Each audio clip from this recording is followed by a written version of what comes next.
This is Steve Dupuy with the Continuing Church of God.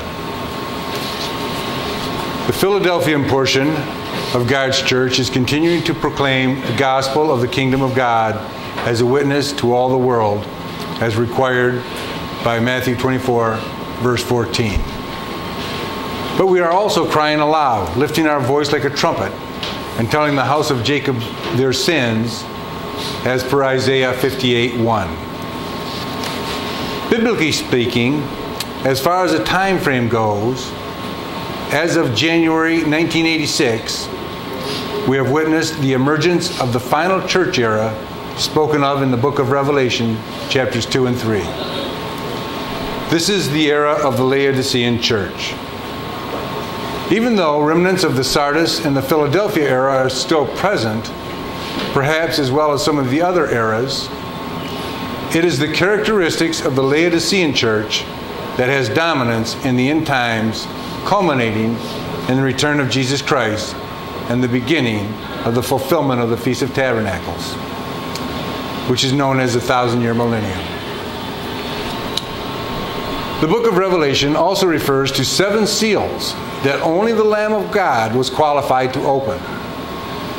In September of 2009, the Lamb may have opened the first of the 7 seals, the rider of the white horse, which is counterfeit Christianity.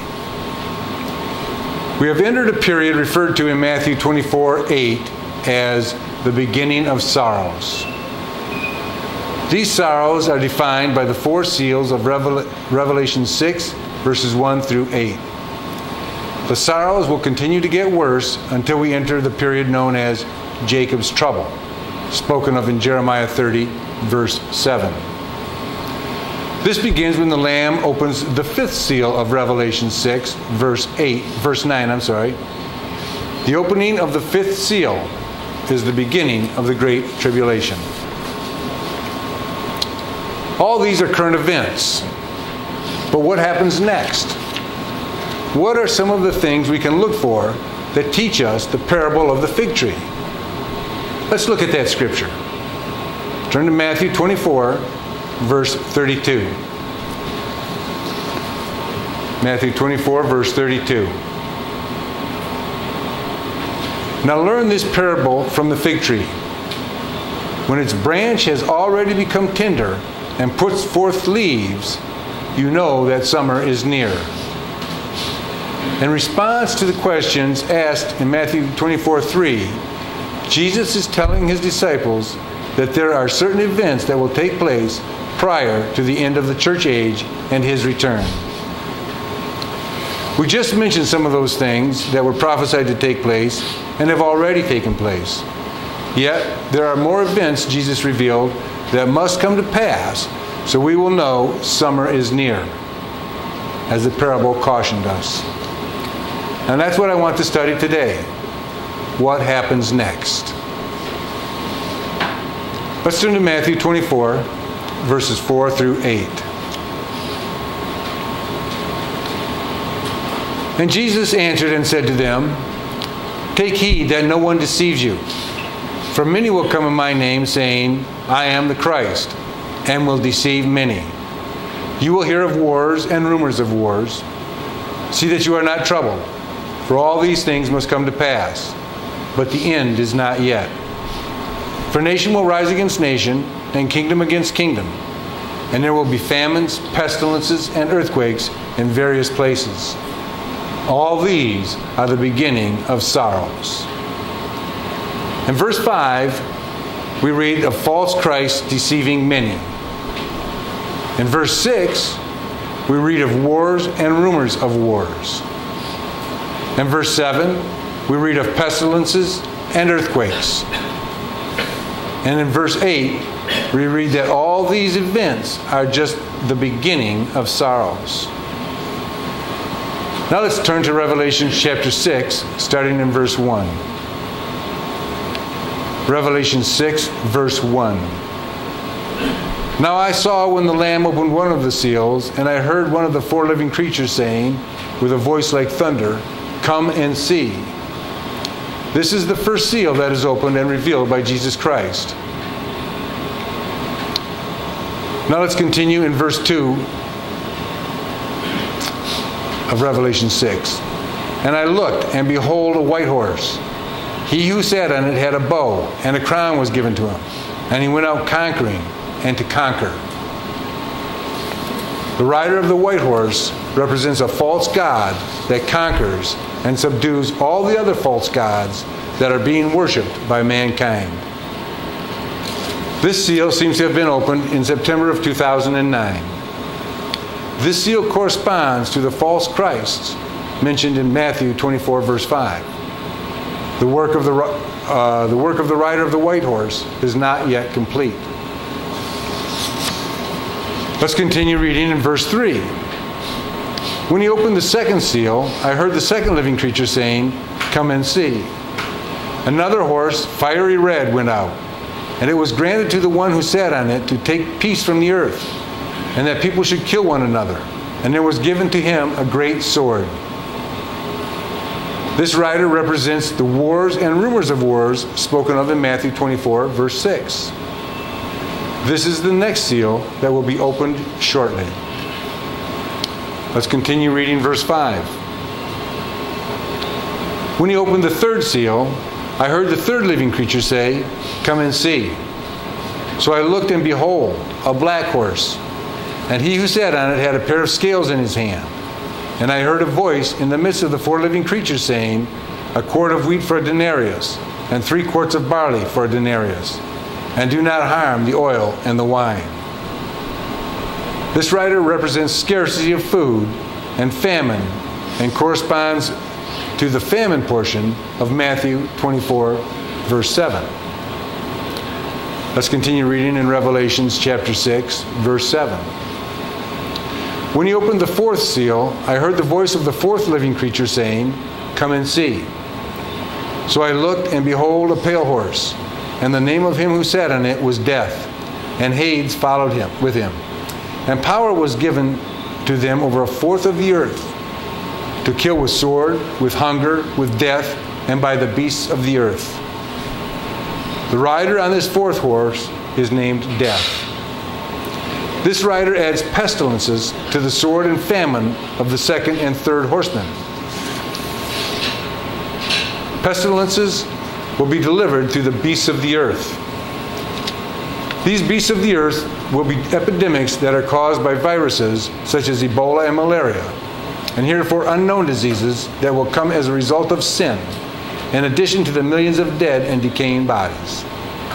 This horseman corresponds to the pestilences portion of Matthew 24:7.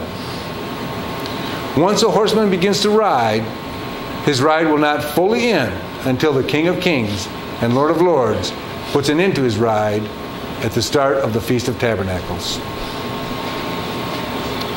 Now that the first seal has seemingly been opened, we are now looking for signs that the second seal has been opened. The first 4 seals must be opened before the end will come, and the Great Tribulation, also known as the final time of the Gentiles, or the time of Jacob's trouble, begins. The Great Tribulation begins with the opening of the 5th seal. Wars will often result in a peace treaty. Sometimes when a war drags on with no clear victory of one belligerent over the other, or even when there is a clear-cut victor of a war, there will often times be an agreement entered into that will put an end to the hostilities. Now let's turn to Daniel 9, verses 26 and 27. Daniel 9, 26 and 27. And after the 62 weeks, Messiah shall be cut off, but not for himself. And the people of the prince who is to come shall destroy the city and the sanctuary. The end of it shall be with a flood. Until the end of the war, desolations are determined. Verse 27. Then he shall confirm a covenant with many for 1 week. But in the middle of the week, he shall bring an end to sacrifice and offering. And on the wing of abominations shall be one who makes desolate, even until the consummation which is determined is poured out on the desolate. In verse 26, the people of the prince who is to come is mentioned. These people destroy the city and the sanctuary. The city and the sanctuary were destroyed in 70 AD by a Roman-controlled army. Because the people that destroyed the city were Roman-controlled, the prophesied prince who is to come must also be of Roman or European heritage.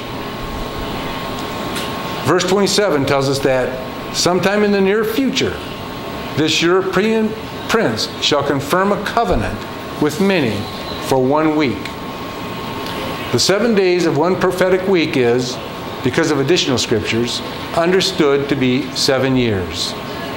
So, we have here a covenant or peace agreement that has been confirmed or agreed to or ratified by a European for 7 years. This peace agreement may very well be in response to the opening of the second seal of war. With the current tension between the United States and Iran and other countries in the Middle East, it is easy to see that the opening of the second seal may not be too far into the future. Yes, we have had wars and rumors of wars for millennia, but the wars and rumors of wars that matter to us now are the ones that follow the opening of the first seal.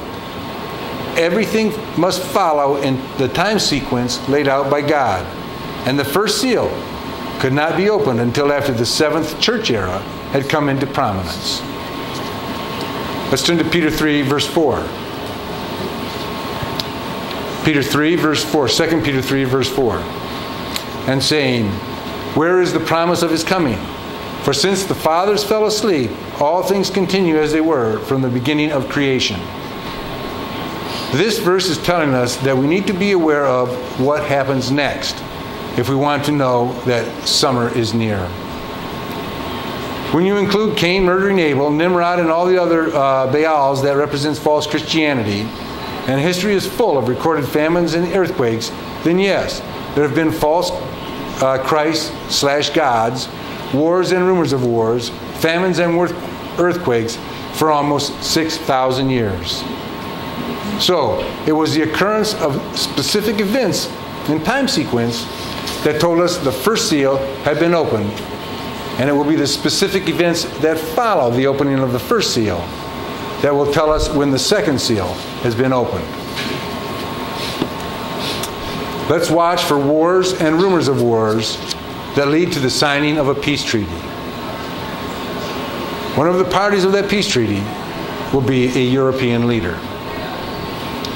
Bear in mind, once this seal is opened, the red horse will continue to ride, and there will be wars, and the wars will ultimately get much worse, even though a peace treaty has been signed. Notice the end of Daniel 3, verse 27. I'm sorry, Daniel 9. Daniel 9, verse 27. The end of Daniel 9:27. But in the middle of the week he shall bring an end to sacrifice and offering, and on the wing of abominations shall be one who makes desolate, even until the consummation which is determined is poured out on the desolate. In the middle of the week, or 3.5 years after confirming the peace agreement, the prince of the people that is to come will break the agreement. At the appointed time, the prince will become a king. This prince will become the king of the north. One of the ways a peace treaty is broken is by the resumption of war. Notice again that the latter part of Daniel 9, verse 27 says that the prince, now become king, brings an end to sacrifices and offerings. This refers to the daily sacrifices that are offered in Jerusalem. However, there aren't any daily sacrifices being offered at this time in Jerusalem. It might be that the right to offer sacrifices will be part of the peace covenant. We know all three events, wars, a peace agreement, and sacrifices, are events that will shortly come to pass, and we are told to watch for and understand the importance of them. God has also revealed to us additional events that will happen in the future. The events I am referring to are given a time frame in relationship to the return of Jesus Christ.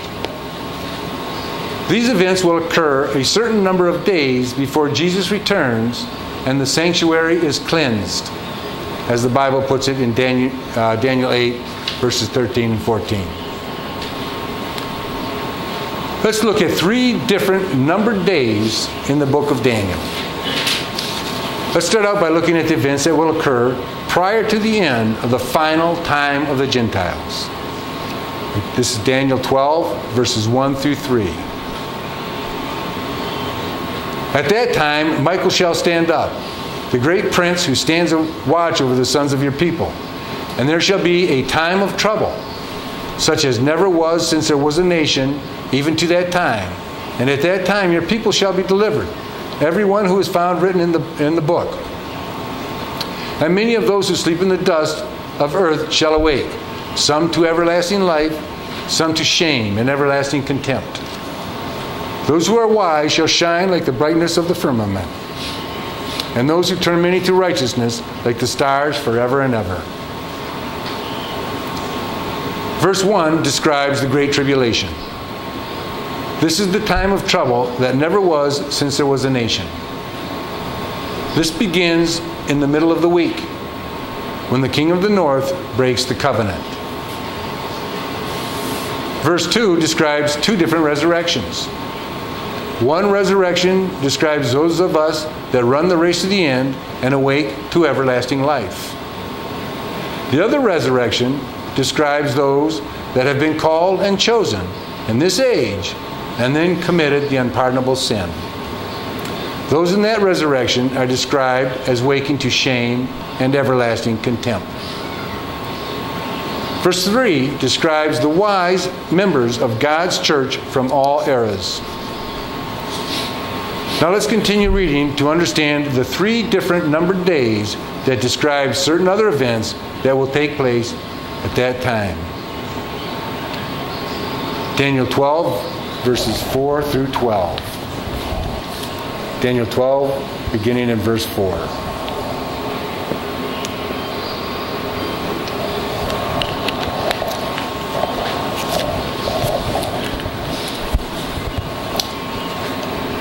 But you, Daniel, shut up the words and seal the book until the time of the end. Many shall run to and fro, and knowledge shall increase. Then I, Daniel, looked, and there stood 2 others, one on this river bank, and the other on that river bank. And one said to the man clothed in linen, who was above the waters of the river, How long shall be the fulfillment of these How long shall the fulfillment of these wonders be? Then I heard the man clothed in linen, who was above the waters of the river, when he held up his right hand and his left hand to heaven, and swore by him who lives forever, that it shall be for a time, times, and half a time.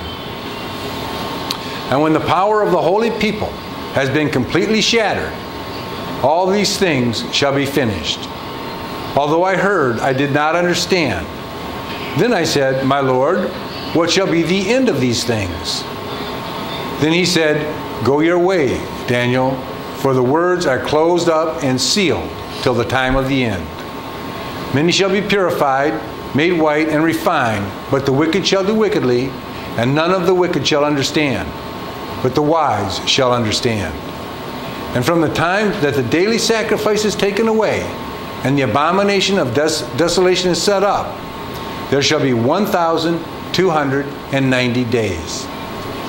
Blessed is he who waits and comes to the 1,335 days. In verse 6, one angel asks another angel how long it will be before the fulfillment of these wonders. Then the angel reveals to Daniel in verse 7 that there would be 1,260 days until the power of the holy people would be completely shattered. The holy people are the members of God's church, including the 2 witnesses, which we will discuss a little later. In verse 11, it is revealed that it would be 1,290 days after the daily sacrifice is taken away and the abomination of desolation is set up and the power of the holy people is shattered. In other words, 30 days before the beginning of the Great Tribulation begins the daily sacrifice will be taken away. Let me read that one again. In other words, 30 days before the beginning of the Great Tribulation, the daily sacrifice will be taken away. The third number of days we have is in verse 12. 45 days before the daily sacrifice is taken away, and 75 days before the beginning of the Great Tribulation, there is a blessing on those who wait or persevere. Don't turn there, but here's what the angel was told to write to the Philadelphia church in Revelation 3, verse 10. Because you have kept my command to persevere, I also will keep you from the hour of trial, which will come upon the whole world to test those who dwell on the earth. 75 days before the beginning of the Great Tribulation, the many in the Philadelphia remnant may know it is about time to start. But until they arrive in a place of safety in the wilderness, they look to be subject to persecution. Compare Revelations 12, 13 through 16, and Daniel 11, 28 through 35. Let's review a brief recap of what happens next. So far, we are currently in the beginning of sorrows. The first seal spoken of in the book of Revelation seemingly has been opened. This seal represents false Christ and will lead the way to the rise of the ultimate deception of the false prophet. Next, we have the second seal of wars and rumors of wars to be opened. World events are rapidly moving toward the firing of the starting gun of the rider of the red horse of war of the second seal. We are also looking to see a peace treaty confirmed by the coming king of the north. This is the covenant that he confirmed with many that we read about in Daniel 9:27. This 7-year peace treaty is for 2,520 days. 7 years is 2,520 days. Read a little something that Herbert Armstrong wrote, the minister of the Old Worldwide Church of God. From this time, Daniel 12:11, to Christ's coming will be 1,290 days. Now verse 12, blessed is he that waiteth and comes to the 1,335 days. Never before have we understood these periods of 1,260, 1,290, and 1,335 days. But it seems evident now, a blessing is pronounced on us, God's church, who wait and endure until the 1,335 days. Approximately 1,335 days prior to Christ's coming. But since no one can know the day or the hour of his coming, we probably shall not be able to know the exact day of this 1,335 days begins. But apparently, that is the time when our work shall end. That will be time when the United Europe shall appear, the revival of the medieval Roman Empire. It's quoted from Herbert W. Armstrong in the Good News Magazine, January 1980 issue. As the above shows, Herbert W. Armstrong taught that something would stop the work 45 days prior to Daniel 11:31. And that is when the revival of the Holy Roman Empire, which Scripture shows will be led by the King of the North, will occur, and the 1,335 days will begin. This could be something like an internet suspension or something other than the work stopping may be the result. 1,290 days before the complete shattering of the holy people, the daily sacrifice will be stopped by the King of the North. Then, in the middle of the week, or 1,260 days before the shattering of the holy people, the Great Tribulation will begin with an attack on the adopted sons of Israel, Ephraim and Manasseh. Ephraim is Great Britain, and Manasseh is the United States. The USA, combined with Great Britain, Canada, Australia, and New Zealand, are currently the nations with the strongest fortresses. And those nations get conquered, as revealed in Daniel 11, verse 39, and Daniel 12, verse 9. It tells us these events are prophesied to occur at the time of the end. In numerous places, the Bible shows that daily sacrifices are stopped.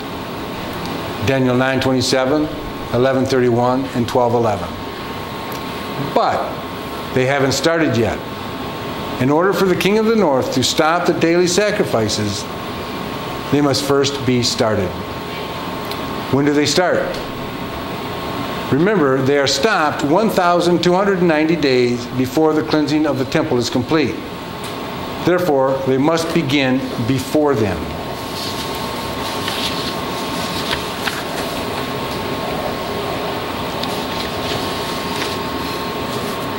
Let's now turn to the book of Matthew, chapter 24, verse 14. It is in this portion of Matthew, Jesus, in response to his disciples' questions, gives a sequence of events that will take place prior to his coming.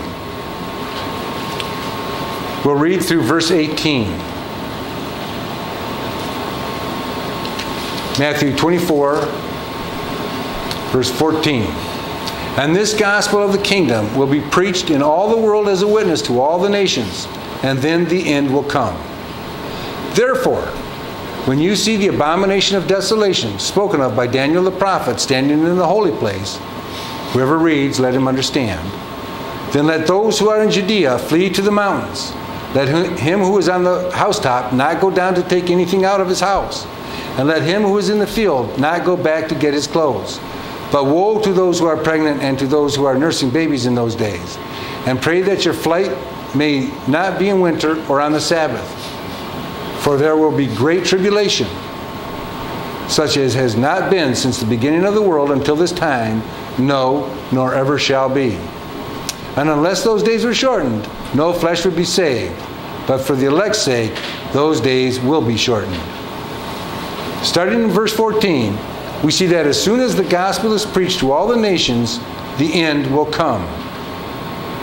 Verse 15 tells us that the end spoken of in verse 14 is quickly followed by the abomination of desolation spoken of by Daniel the prophet. Presuming that the 1,335 days starts once a major part of the work is stopped, then it follows that the gospel of the kingdom will have been preached as a witness to all the world immediately prior to these 75 days, because it is the Philadelphia church that is proclaiming the gospel. Media coverage of what we in the continuing Church of God are proclaiming will likely lead to the fulfillment of Matthew 24:14. And that is part of why we have been preparing for the short work, with so much material on the internet in multiple language. That would be Romans 9, verse 28. Now let's turn to Zephaniah 2, verses 1 through 3. Zephaniah 2, verses 1 through 3. Gather yourselves together. Yes, gather together, O undesirable nation, before the decree is issued, or the day passes like chaff, before the Lord's fierce anger comes upon you, before the day of the Lord's anger comes upon you. Seek the Lord, all you meek of the earth, you who have upheld his justice. Seek righteousness. Seek humility. It may be that you will be hidden in the day of the Lord's anger. Verse 1 is a call for the Philadelphia church to gather together to be protected from the hour of trial. Verse 2 of Zephaniah 2 says, we are to gather together before the decree is issued. What decree? Whatever the decree is, it seems as if it will have to come during the 75-day period between the protecting of the Philadelphia church and the beginning of the Great Tribulation. Back to Matthew 14, Matthew 24, verses 16 through 20.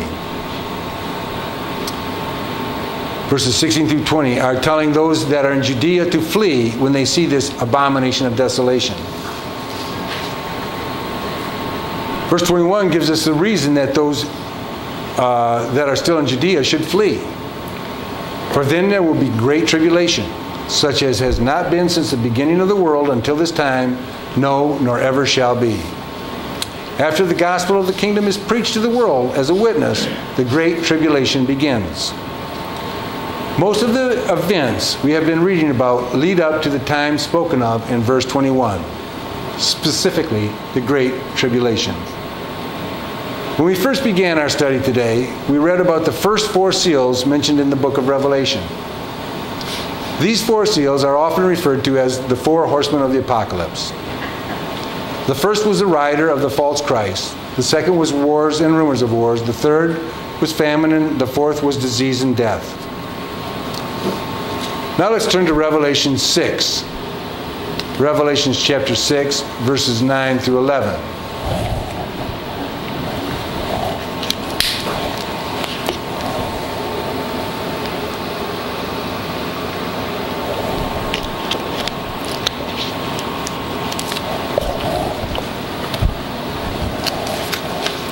Revelation 6, verse 9.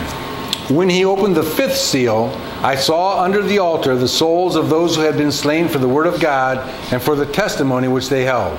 And they cried with a loud voice, saying, How long, O Lord, holy and true, until you judge and avenge our blood on those who dwell on the earth? Then a white robe was given to each of them, and it was said to them that they should rest a little while longer until both the number of their fellow servants and their brethren, who would be killed as they were, was completed. Notice the last part of verse 11. The opening of this seal begins the final assault on the saints of God. The opening of the 5th seal is the start of the Great Tribulation. So, as far as our discussion goes today, the 1st, 2nd, 3rd, and 4th seal have to be opened before the 5th seal of the Great Tribulation can be opened. We have just heard that there will be a peace treaty that will be confirmed by a prince of the north. Sometime after that, but prior to the start of the Great Tribulation, the 3rd seal of famine will be opened. The 3rd seal could be opened before or after the peace deal is signed. We don't know. We just know that the 3rd seal has to be opened prior to the start of the Great Tribulation. Remember, the Great Tribulation will begin 3.5 years after the confirmation of the 7-year peace treaty, which is also 3.5 years prior to the return of the Messiah and the end of the final time of the Gentiles. As we can understand by current events, this famine could and probably will be brought about by many factors. First, we have war. Second, we have climate issues of flooding, droughts, and record heat and cold happening on a global scale. And third, we have the potential for massive crop failures as a result of weather and crop genetics. The 4th seal. This will bring us to the 4th seal of pestilence and death. Pestilence is a common and almost natural result of war and famine. The rider of this horse will kill 25% of the population with sword, hunger, and pestilence. Even though 25% of the people will die as a result of this horseman, all the deaths won't occur immediately. All 4 horsemen will continue to ride until the final time of the Gentiles is completed. Nevertheless, this 4th seal is opened and the horseman begins his ride prior to the opening of the 5th seal of the Great Tribulation. We have covered many of the events that need to happen prophetically. All the church eras of Revelation chapter 2 and 3 have come into prominence with the Laodicean church era beginning in 1986. The first of the 4 seals of Revelation 6, verse 1 have been opened, the rider of the white horse. We're in a period of time referred to in the Bible as the beginning of sorrows. This time period encompasses the next 3 seals and culminates in the opening of the 5th seal, the beginning of the Great Tribulation, known as Jacob's troubles, which leads to the 6th seal, known as the Day of the Lord, which leads to the 7th seal, which results in the blowing of 7 trumpets and the return of Jesus Christ, which culminates in the end of the final time of the Gentiles. Let's go back to Daniel to continue to study the events that have to happen next. These verses discuss a final fulfillment of the actions of the king of the north. Let's begin in Daniel 11:29 and read through verse 39. Daniel 11, verse 29. At the appointed time he shall return and go toward the south, but it shall not be like the former or the latter. For ships from Cyprus shall come against him. Therefore he shall be grieved, and return in rage against the holy covenant, and do damage. So he shall return and show regard for those who forsake the holy covenant. And forces shall be mustered by him, and they shall defile the sanctuary fortress. Then they shall take away the daily sacrifices, and place there the abomination of desolation. Those who do wickedly against the covenant he shall corrupt with flattery. But the people who know their God shall be strong and carry out great exploits. And those of the people who understand shall instruct many. Yet for many days they shall fall by the sword and flame, by captivity and plundering. Now when they fall, they shall be aided with a little help. But many shall join with them by intrigue. And some of those of understanding shall fall, to refine them, purify them, and make them white, until the time of the end, because it is still for the appointed time. Then the king shall do according to his own will. He shall exalt and magnify himself above every god, shall speak blasphemies against the God of gods, and shall prosper till the wrath has been accomplished. For what has been determined shall be done. He shall regard neither the God of his fathers, nor the desire of women, nor regard any god, for he shall exalt himself above them all. But in their place he shall honor a God of fortresses, and a God which his fathers did not know he shall honor with gold and silver, with precious stones and pleasant things. Thus he shall act against the strongest fortresses with the strongest God, with a foreign God, which he shall acknowledge and advance its glory. And he shall cause them to rule over many, and divide the land for gain. The Great Tribulation starts no later than verse 39. This is the opening of the fifth seal of Revelation 6, verses 9 through 11. In verse 30, the ships from Cyprus are actually ships from the west. This may be one of the two references to the king of the west mentioned in the Bible. These ships from the west come against the king of the north as that king is going towards the south. But notice who the king of the north is enraged at. None other than the Holy Covenant, which would mainly be the members of the continuing Church of God. Why the members of the continuing Church of God? Because we are the ones proclaiming end-time events. We are identifying how the king of the north is fulfilling prophecies and what terrible things he will end up doing. We will also be proclaiming the gospel as a witness, proclaiming the sins of Israel, and revealing prophecy that has, prior to this time, been sealed till the time of the end. Now let's keep our place here and turn to Revelations 12, verses 13 and 16. We'll be coming back, but let's go to take a look at Revelations 12, verse 13 and 16. Now when the dragon saw that he had been cast to the earth, he persecuted the woman who gave birth to the male child. But the woman was given 2 wings of a great eagle, that she might fly into the wilderness to her place, where she is nourished for a time and times and half a time from the presence of the serpent. So the serpent spewed water out of his mouth like a flood after the woman, that he might cause her to be carried away by the flood. But the earth helped the woman, and the earth opened its mouth and swallowed up the flood which the dragon had spewed out of his mouth. This is a description of the verses in Daniel from the book of Revelation. Now hold your place here in Revelation and turn back to Daniel. The end of verse 30 says, the king of the north will do damage against the Holy Covenant. That's us. We will suffer persecution prior to being taken to a place of protection. In verse 31, the daily sacrifices are taken away and the abomination of desolation is set up. Verses 32 through 35 describes persecution as well as Philadelphians getting the word out to instruct many. These verses also point to betrayal from some who claim to be in, or had been in, the church of God, not necessarily the continuing church of God. This looks to tie in with the persecution of Daniel 7:25a, the first part of Daniel 7:25.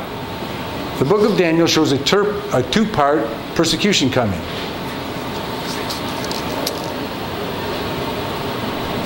Daniel 7, verse 25, the first part. He shall speak pompous words against the Most High, shall persecute the saints of the Most High, and shall intend to change times and laws. Now here's B. Here's the second part of Daniel. Then the saints shall be given into his hand for a time and times and half a time. First of all, in part A, the first part of Daniel, verse 25, he, the king of the north, shall persecute certain of the saints, which is consistent with what Jesus said was coming.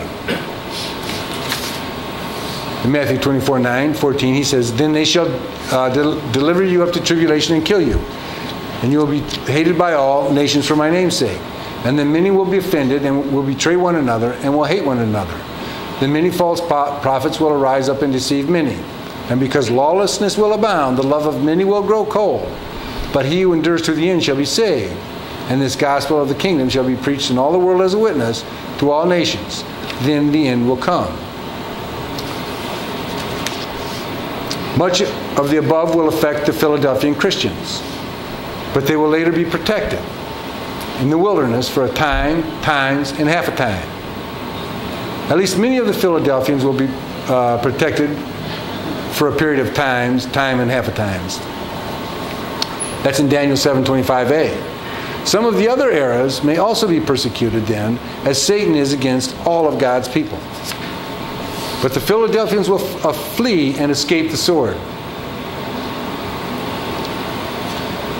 Jeremiah 51 verse 50 says, O you who have escaped the sword, get away, do not stand still. Remember the Lord afar off, and let Jerusalem come to your mind. So the above talks about God's people who escape. Getting back to Daniel, the expressions completely shattered and then the saints shall be given into his hand seem to show that most of the saints will be in the tribulation.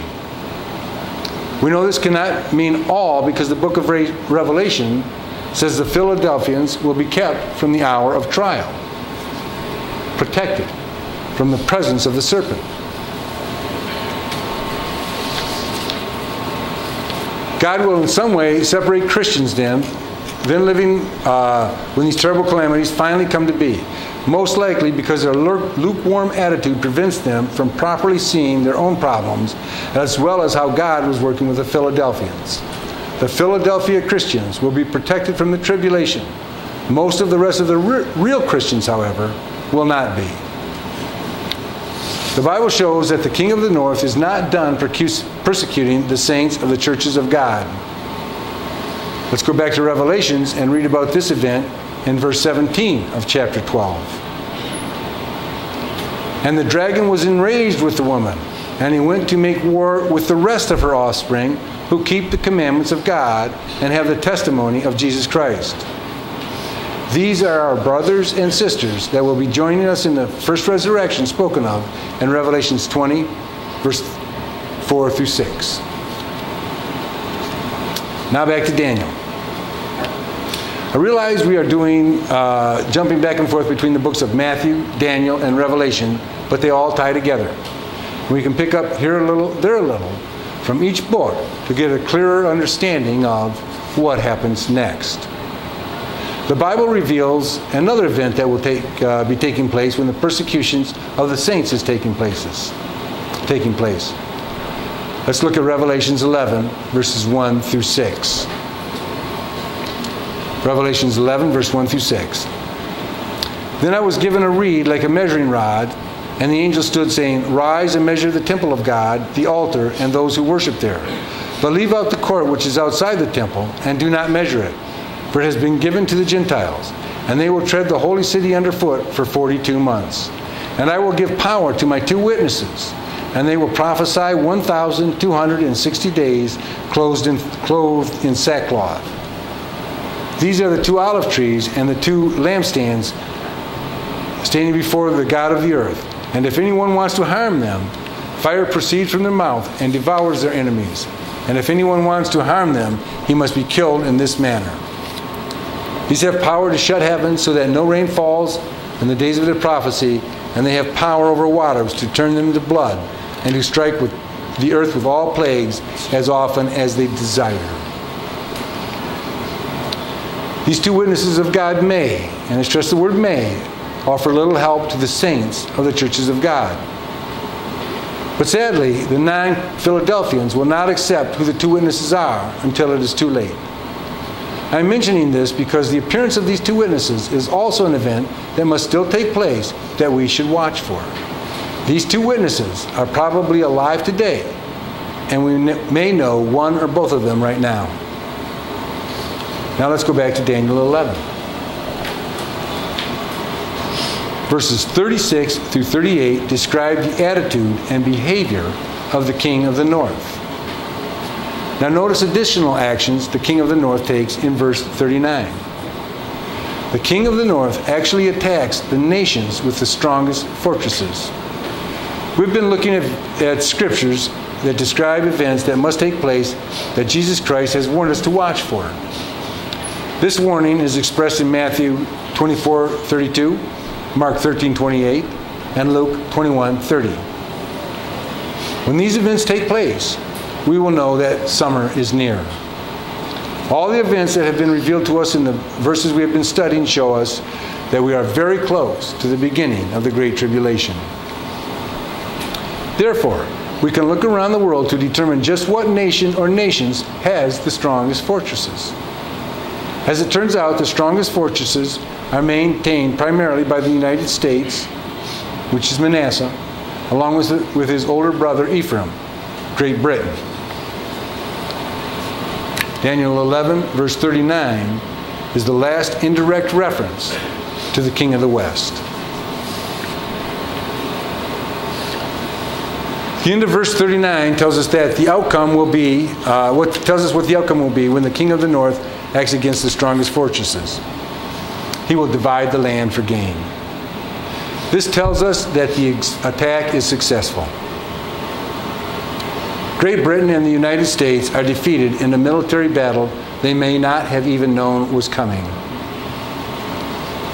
Let's read Lamentations 1, verses 1 and 2.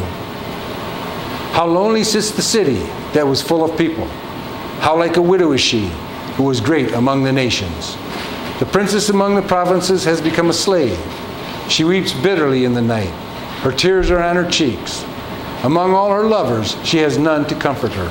All her friends have dealt treacherously with her. They have become her enemies. These verses describe the fate of the great nation that was betrayed by those that were her friends. All her friends have become her enemies. This indicates that it may be a surprise attack. Notice the end of verse 1. The people of this great nation has become a slave. Even though Great Britain, the United States, and their allies have been defeated, they still represented the strongest fortresses. How did the king of the north defeat the nation with the strongest fortresses? The king of the north does not act alone. Current events have shown that the nation of Russia wants possession of Alaska. China has made hints and veiled threats that, for its own security, Australia may be a better possession of China than an ally of the United States. And Mexico has long felt that the United States illegally took land from them. Nevertheless, what does the Bible say? Let's turn to Psalms 83, verses 1 through 8. Psalm 83, verses 1 through 8.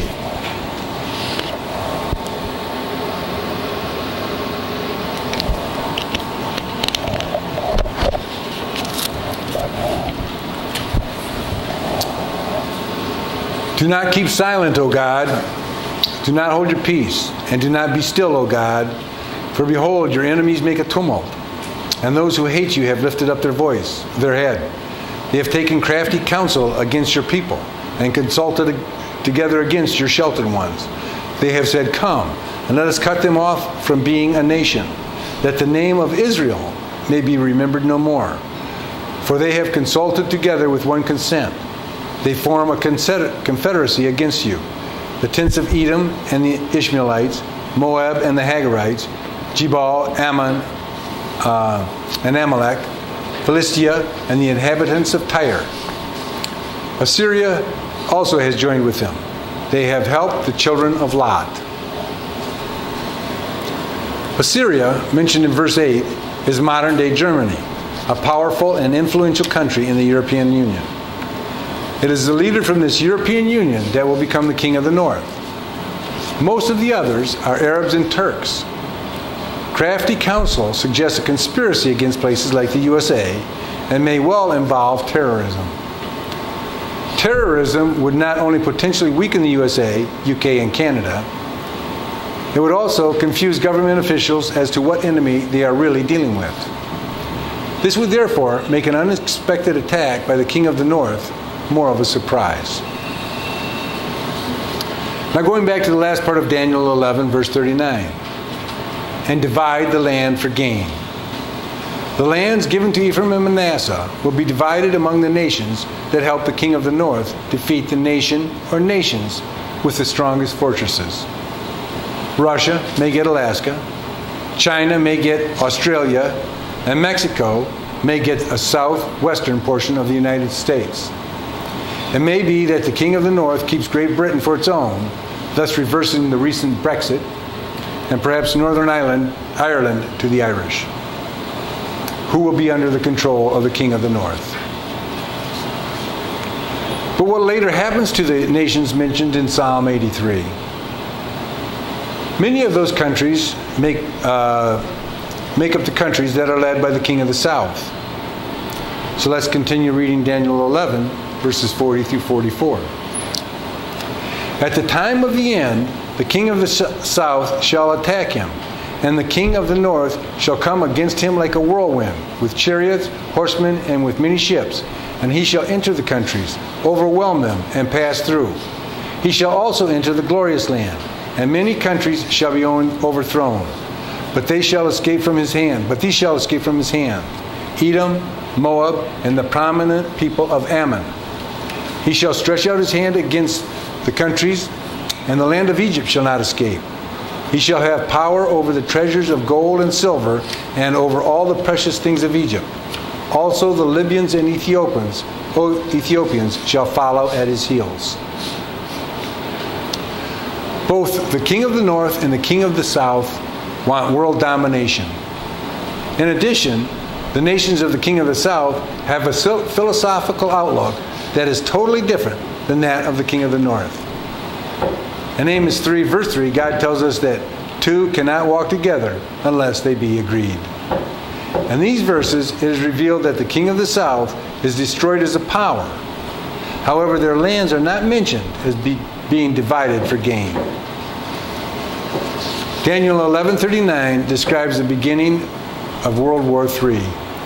And perhaps Daniel 11, verses 40 through 43 is the end of it. Let's look at Revelation 13, verse 4. Revelation 13, verse 4. So they worshipped the dragon, who gave authority to the beast. And they worshipped the beast, saying, Who is like the beast? Who is able to make war with him? The answer to this question is no one. No one appears to be able to make war with the beast. At least, not at this time. When a victory is declared after a major war, there often follows a time of peace and prosperity. Let's turn to Revelation 18, verses 11 through 13. Revelation 18, verses 11 through 13. And the merchants of the earth will weep and mourn over her, for no one buys their merchandise anymore. Merchandise of gold and silver, precious stones and pearls, fine linen and purple, silk and scarlet, every kind of citron wood, every kind of object of ivory, every kind of object of most precious wood, bronze, iron, and marble, and cinnamon and incense, fragrant oil and frankincense, wine and oil, fine flour and wheat, cattle and sheep, horses and chariots, and bodies and souls of men. These verses are speaking of a time when Jesus Christ has brought an end to the reign of the king of the north, also known as the beast and his religious counterpart, the false prophet.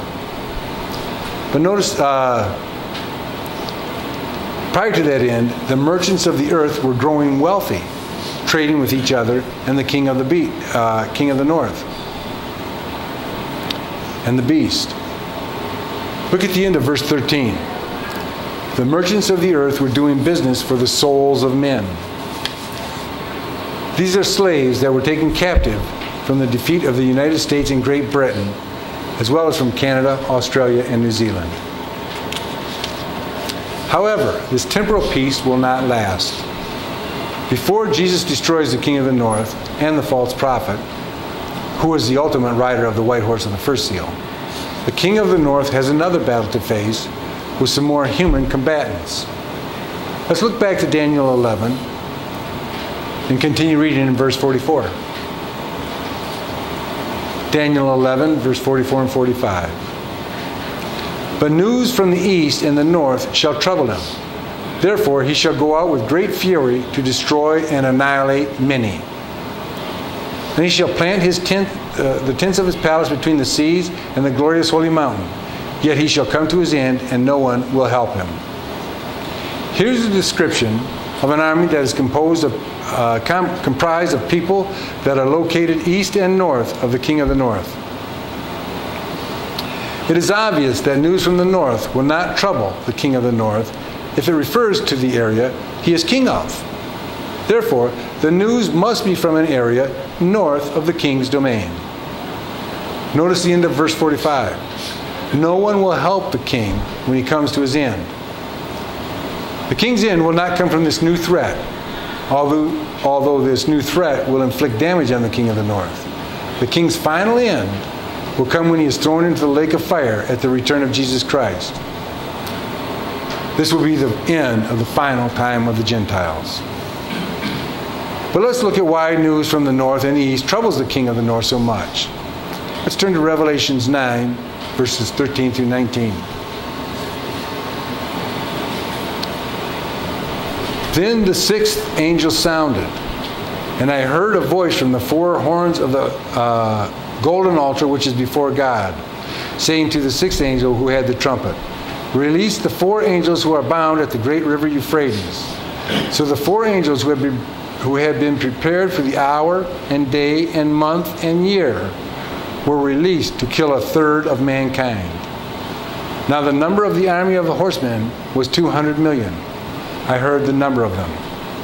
Near the end of the 3.5-year tribulation, a 200 million man army gathers together to do battle.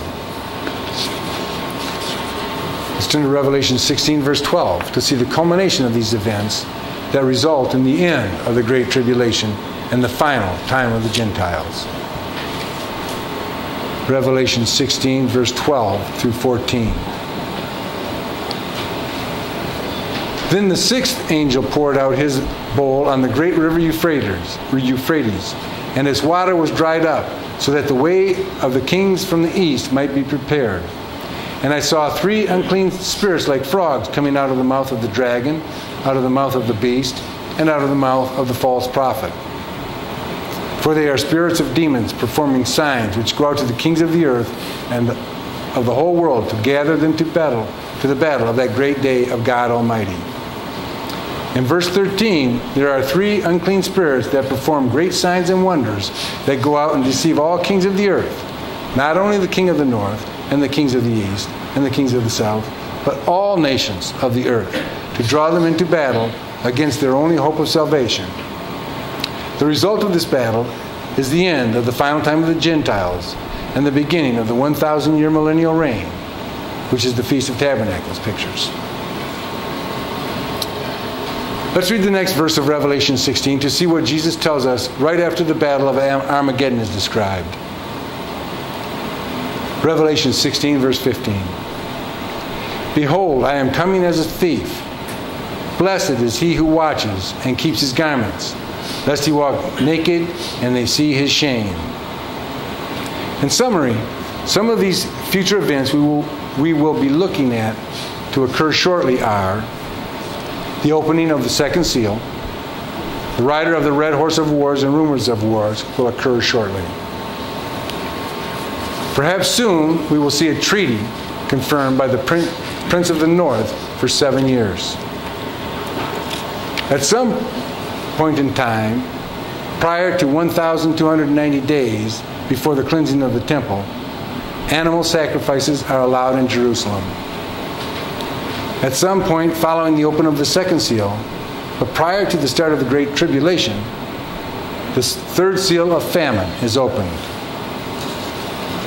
At some point following the opening of the third seal, but prior to the start of the Great Tribulation, the fourth seal of pestilence and death is opened. At least 76 days prior to the start of the Great Tribulation, hopefully the Philadelphia church will have been at least spiritually gathered together as advised in Zephaniah. This will be before some sort of decree is issued that would otherwise jeopardize the ability of the Philadelphia church to gather. After the Philadelphia church is gathered, some sort of decree is issued. 30 days after that, and 45 days prior to the start of the Great Tribulation, which is also 1,290 days, the animal sacrifices that were previously allowed are stopped by the King of the North. Next is the opening of the fifth seal and start of the Great Tribulation. This is the 1,260 numbered days spoken of in Daniel. This is also the time spoken of in Matthew 24, verse 21, and the 42 months spoken of in Revelations chapter 11, verse 2. Concurrent with the opening of the fifth seal, a severe persecution will also begin on the remaining saints that must wash their robes white. A little time prior to this begins the work of the two witnesses. We read about these events in the books of Daniel and Revelation. 2.5 years after the opening of the fifth seal and the start of the Great Tribulation, the sixth seal will be opened, and the 1 year long day of the Lord will begin. Let's look at Matthew 24, verses 29 and 30. Matthew 24, verses 29 and 30. Immediately after the tribulation of those days, the sun will be darkened, and the moon will not give its light. The stars will fall from heaven, and the powers of the heavens will be shaken. Then the sign of the Son of Man will appear in heaven, and then all the tribes of the earth will mourn. And they will see the Son of Man coming on the clouds of heaven with power and great glory. Now let's look at a description of the opening of the sixth seal by turning to Revelation 6, verses 12 and 13.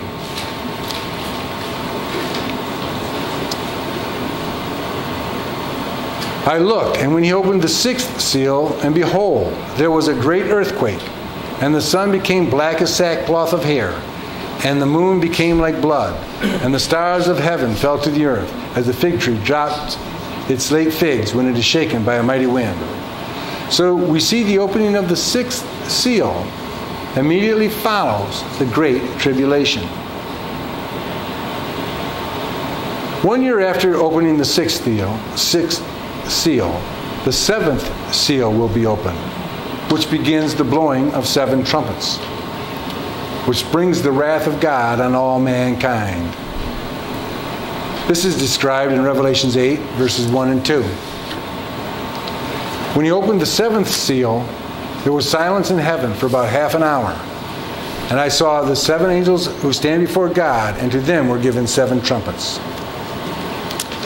The blowing of the 7th trumpet will fulfill the holy day known as the Feast of Trumpets, as revealed in Leviticus 23, verse 23, and the return of Jesus Christ. Let's look at Revelations 11, verse 15. Then the 7th angel sounded, and there were loud voices in heaven saying, the kingdoms of this world have become the kingdoms of our Lord and of his Christ, and he shall reign forever and ever.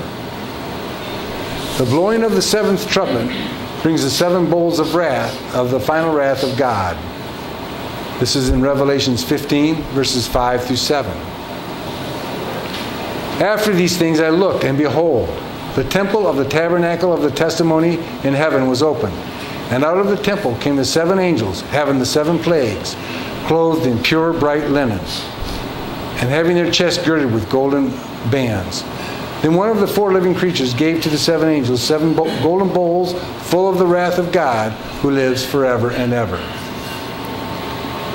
When the 7 bowls of the final wrath of God are done being poured out on a rebellious mankind, the king of the north and the rider of the white horse of the first seal, the false prophet, will be thrown into the lake of fire, which is the second death. Let's look at that in Revelations 19, verses 20 and 21. Then the beast was captured, and with him the false prophet, who worked signs in his presence, by which he deceived those who received the mark of the beast and those who worshipped his image.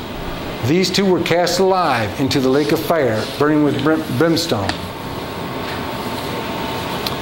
At the conclusion of the pouring out of the 7th bowl of God's wrath, and 1,260 days after the start of the Great Tribulation, Satan will be locked up in a bottomless pit for 1,000 years.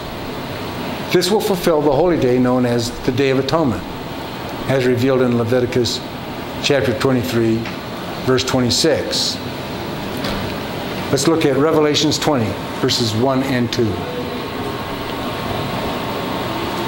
Then I saw an angel coming down from heaven, having the key to the bottomless pit and a great chain in his hand. He laid hold of the dragon, that serpent of old, who is the devil and Satan, and bound him for 1,000 years. The temple is now cleansed, and the final time of the Gentiles has come to an end. Next to occur is the 1,000-year Feast of Tabernacles, also known as the Millennium, which holy day we have been celebrating for the past several days. This is the last 1,000-year day in God's 7-day plan of salvation that was ordained before the world began and was put into action when mankind first sinned in the Garden of Eden. Let's look at Revelations 20, verses 4 and 5. And I saw thrones, and they sat on them, and judgment was committed to them. Then I saw the souls of those who had been beheaded for their witness to Jesus and for the word of God, who had not worshipped the beast or his image, and had not received his mark on their foreheads or on their hands. And they lived and reigned with Christ for 1,000 years. But the rest of the dead did not live again until the 1,000 years were finished. This is the first resurrection. After the millennium, Satan will be released for one final time to deceive the nations. After that, he too will be destroyed, just like the beast and the false prophet. Let's look at Revelations 20, verses 7 through 10.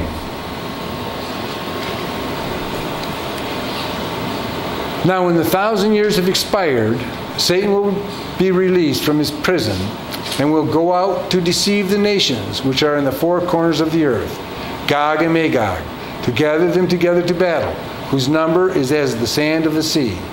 They went up on the breadth of the earth and surrounded the camp of the saints and the beloved city.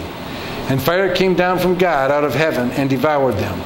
The devil who deceived them was cast into the lake of fire and brimstone, where the beast and the false prophet are. Verse 8 tells us Satan went out to deceive the nations. Verse 9 tells us the rebellious were devoured by fire from God. And verse 10 tells us Satan is destroyed.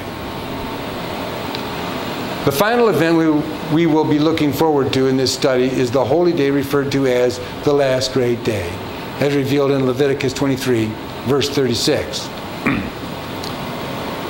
This holy day is not actually a 1,000-year day, as referred to in God's 7-day plan of salvation.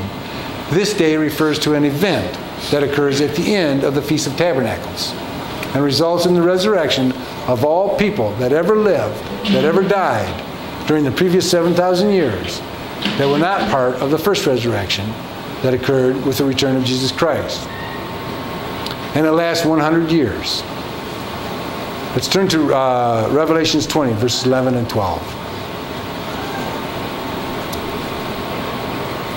Then I saw a great white throne, and him who sat on it, from whose face the earth and the heavens fled away, and there was found no place for them. And I saw the dead, small and great, standing before God. And books were opened, and another book was opened, which is the book of life.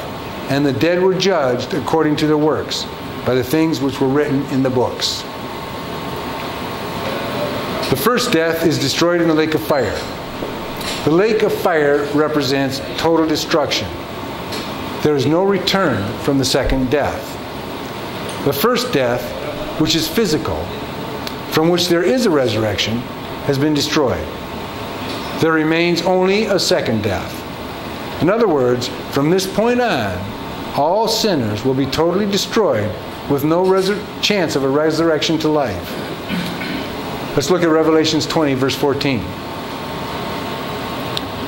Then death and Hades were cast into the lake of fire. This is the second death. Physical death itself is totally destroyed in the lake of fire. It is obvious that death does not live forever and ever in the lake of fire. Finally, after 7,000 plus years of lovingly teaching humanity that it is only God and obedience to Him that can bring happiness, God makes all things new. Let's turn to Revelations 21, verses 1 through 5.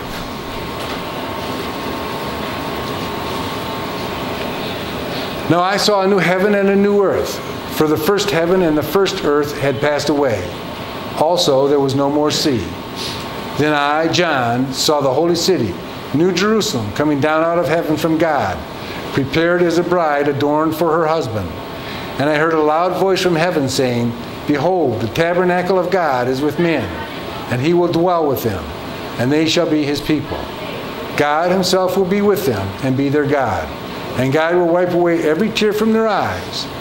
There shall be no more death, nor sorrow, nor crying. There shall be no more pain, for the former things have passed away. Then He who sat on the throne said, Behold, I make all things new. And He said to me, Write, for these words are true and faithful. In summary, this is not an exhaustive list of the events that have been prophesied to occur from now until the end of the millennium and the last great day.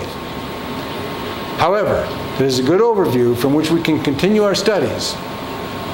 And it also gives us different points in time going forward that will reveal to us that summer is nigh. This is Steve Dupuy with the Continuing Church of God.